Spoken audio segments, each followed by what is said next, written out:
जय हिंद। मैं हूं परवेज पवार और आप देख रहे हैं एनकेबी न्यूज।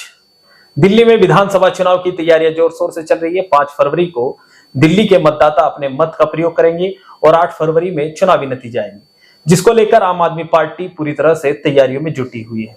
आज हमारे साथ बात करने के लिए मौजूद हैं आम आदमी पार्टी के राष्ट्रीय परिषद के सदस्य योगेश दहिया जी। इनसे जानकारी हासिल करेंगे दिल्ली के विधानसभा चुनाव में आम आदमी पार्टी की किस तरह की तैयारियां हैं और क्या आम आदमी पार्टी इस बार फिर दिल्ली में अपनी सरकार बना पाएगी। सबसे पहले तो सर आपका स्वागत है।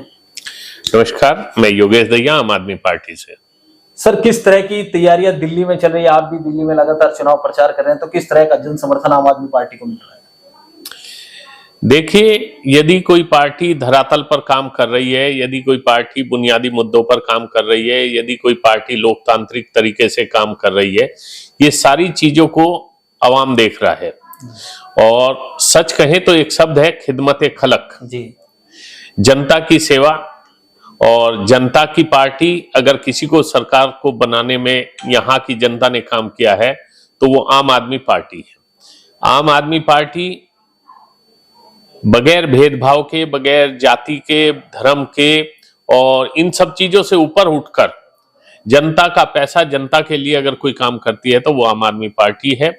और चौथी बार भी सरकार बनने जा रही है आम आदमी पार्टी। लेकिन जिस तरह से भारतीय जनता पार्टी और कांग्रेस के नेता आम आदमी पार्टी पर आक्रामक हैं और लगातार कह रहे हैं कि इस बार तो दिल्ली में बदलाव होगा, और भारतीय जनता पार्टी दावा कर रही है कि उनकी पूर्ण बहुमत की सरकार बनेगी, कांग्रेस दावा कर रही है कि उनकी सरकार बनेगी, और कई वायदे भी किए जा रहे हैं। 2500 रुपए कांग्रेस की ओर से महिलाओं को देने की बात की जा रही है। देखिए, ये सच्चाई है। कांग्रेस की सरकार कई प्रदेशों में है, भाजपा तो मेरे ख्याल से करीब 20 प्रदेशों में सरकार है जी। जितनी बातें वो यहाँ कर रहे हैं, इनमें से अगर एक भी बात पे वो खरे उतरे हों कहीं पर, चाहे वो कांग्रेस हो चाहे बीजेपी हो, तो जनता ये जानती है कि बीजेपी के तो खुद गृह मंत्री जी ने ये बात कही कि चुनावी वादे जो हैं वो हमारे लिए जुमले होते हैं, और कांग्रेस ने कभी भी अपने वादों को पूरा नहीं किया है, ये जनता जानती है। और 10 साल से चाहे वो बिजली हो, पानी हो, दवाई हो, पढ़ाई हो, महिला सुरक्षा हो, तीर्थ यात्रा हो, इन सब चीजों पे अगर कोई खरा उतरा है तो वो आम आदमी पार्टी है। तो आपको लगता है कि दिल्ली में एक बार फिर आम आदमी पार्टी सरकार बना पाएगी? जी, 100% आम आदमी पार्टी की सरकार दिल्ली में आने जा रही है और दिल्ली में आम आदमी पार्टी की सरकार बनेगी। लेकिन जिस तरह से दिल्ली में कहा जा रहा है, अरविंद केजरीवाल जी भी लगातार अपनी चुनावी सभाओं में कह रहे हैं कि इस बार हो सकता है कि सीट घट जाए लेकिन सरकार तो बना पाएंगे। क्या जो पूर्ण में बहुमत मिला था, 62 सीटें जीती थी 70 में से, क्या उससे कम सीटें हो सकती हैं? मुझे ऐसा नहीं लगता। जिस तरह से हर दिन के परिवेश बदल रहे हैं, हर दिन की स्थितियां बदल रही हैं, हम शायद 67 को भी क्रॉस कर जाएंगे। और कांग्रेस तो 0 पर है, कांग्रेस तो 0 सीट पर है। भाजपा 8 से भी कम आएगी, ये मेरी पूरी उम्मीद है। कांग्रेस पार्टी लगातार आक्रामक है और इंडिया अलायंस जिस तरह से लोकसभा चुनाव में देखने को मिला था वो दिल्ली में नहीं दिखा, बल्कि इंडिया अलायंस के जो अन्य सहयोगी दल हैं, चाहे वो समाजवादी पार्टी हो या ममता बनर्जी की पार्टी हो, वो आपको सहयोग कर रही है, लेकिन कांग्रेस पार्टी अलग लड़ रही है।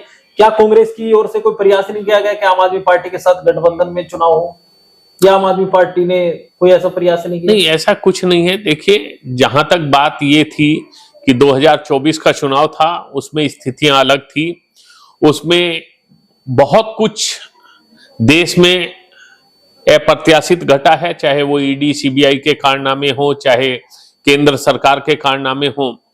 लेकिन अब स्थितियां बिल्कुल ही अलग हैं। हरियाणा के चुनाव के बाद स्थितियां अलग हो गई थी जी। और अब आप ये समझ लीजिए कि चौथी बार चुनाव जीतने के बाद आम आदमी पार्टी का परिदृश्य भी बिल्कुल ही अलग होगा देश में। और शायद अब भी 2 ही पार्टी बचेंगी, आम आदमी पार्टी और भाजपा। भाजपा के लिए ये बहुत अलग काल है, जहां आपने देखा भी हो जगह जगह उनकी बगैर दूल्हे की बारात निकल रही है। वो खुद ये तय नहीं कर पा रहे हैं। कुछ सीटें उन्होंने अपने सहयोगियों के नाम पे छोड़ दी, लेकिन वहां कोई भी उम्मीदवार खड़ा नहीं हुआ है। और इस तरह से हालात ये हैं कि अब भाजपा बैकफुट पर नहीं है, बल्कि पीछे की दौड़ में दौड़ रही है।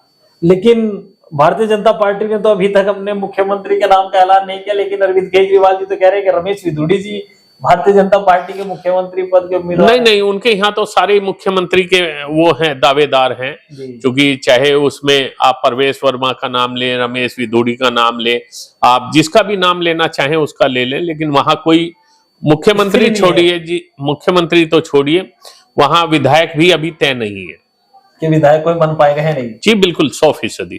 इसके अलावा कांग्रेस पार्टी जिस तरह से लगातार बात करती है विपक्षी गठबंधन की, दिल्ली में जिस तरह का उनका रवैया है वो लगातार आम आदमी पार्टी पर भारतीय जनता पार्टी से अधिक आक्रामक है। देखिए, मैं ये बात आपको बता दूं, भाजपा और कांग्रेस मौसेरे भाई हैं, उनको खालापूत कहा जाता है, और वो आपस में मिले हुए हैं। वो राज करते हैं तो वो ठेकेदारी करते हैं, उनके पास राज आ जाता है तो भाजपा ठेकेदारी में लग जाती है। और इसी कारण से ये जनता इन सब चीजों से त्रस्त थी, इस भ्रष्टाचार से त्रस्त थी, इस बेरोजगारी से त्रस्त है, इस महंगाई से त्रस्त है, क्योंकि भाजपा और कांग्रेस मिले हुए हैं।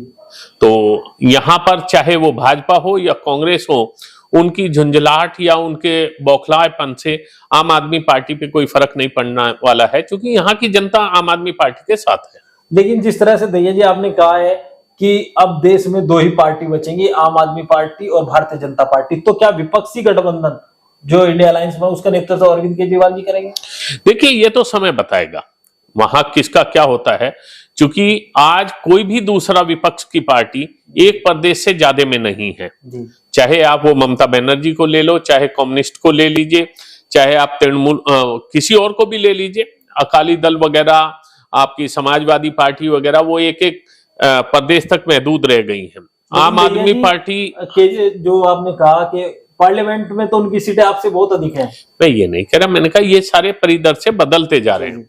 जिस तरह से हालात ये हैं कि आज हम 5 प्रदेशों में अपने आप को रिप्रेजेंट कर रहे हैं, जम्मू कश्मीर से लेके गोवा तक भारत आम आदमी पार्टी के जो हैं विधायक हैं, आपके गुजरात में 5 विधायक हैं जहां किसी और का एक भी विधायक नहीं है, जहां गोवा में कांग्रेस के 17 विधायक थे, आज वो 3 पर आ गए और हमारे 2 थे वो टूटे नहीं है।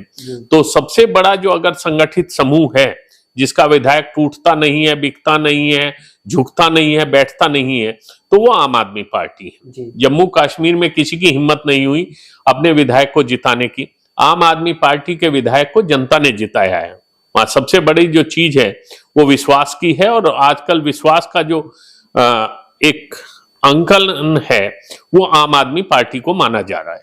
तो क्या आम आदमी पार्टी ने टारगेट सेट कर रखा है कि दिल्ली में सरकार बनाई उसके बाद पंजाब, तो अगला राज्य कौन सा है?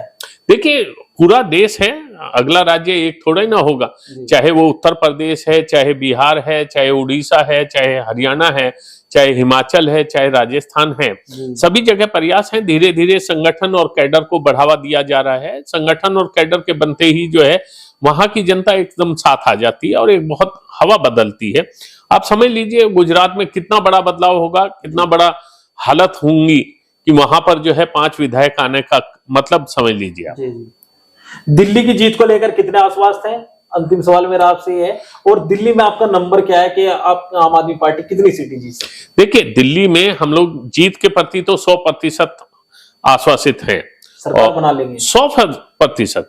और जहां तक आप आंकड़े की बात कर रहा हूं, मैं जानता हूं कि 65 से ऊपर हम लोग आ रहे हैं। 65 सीटें? 65 से ऊपर आएंगे। 65 से ऊपर। तो आम आदमी पार्टी के राष्ट्रीय परिषद के सदस्य योगेश दहिया जी को आपने सुना। इन्होंने कहा कि 65 से अधिक सीटें आम आदमी पार्टी दिल्ली के विधानसभा चुनाव में जीतने जा रही है। 8 फरवरी को चुनावी नतीजों के बाद पता चलेगा कि आम आदमी पार्टी कितनी सीटों पर जीत दर्ज करती है। तो अगर आपने अभी तक चैनल को सब्सक्राइब नहीं किया तो चैनल को जरूर सब्सक्राइब कर ले। वीडियो फेसबुक पेज पर देखना तो हमारा फेसबुक पेज फॉलो करें।